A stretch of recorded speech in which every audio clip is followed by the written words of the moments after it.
दरवर्षी पावसाळ्यामध्ये वर्षावासामध्ये लोक भगवान बुद्ध आणि त्याचा धम्म हा ग्रंथ वाचतात. तत्पुरतं चांगलं वाटतं, विसरून जातात.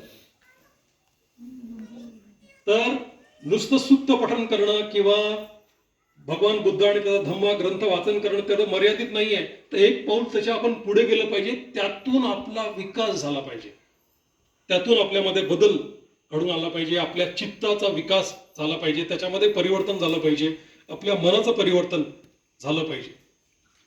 आणि दुसरी बाब धम्म प्रशिक्षणामधून झाली पाहिजे. जगण्यासाठी समर्पित बाबासाहेबांचे विचार, बुद्धांचे विचार, त्यांनी पाहिलेलं स्वप्न पूर्ती करण्यासाठी आपण समर्पित झालं पाहिजे, झटलो पाहिजे, संकल्प केला पाहिजे. आणि तिसरी बाब आहे, धम्म प्रशिक्षणाच्या माध्यमातून आपण सत्याचा शोध घेत राहिलं पाहिजे, बुद्धत्वाचा आपण शोध घेत राहिलं पाहिजे, चांगुलपणाचा आपण शोध घेतला पाहिजे.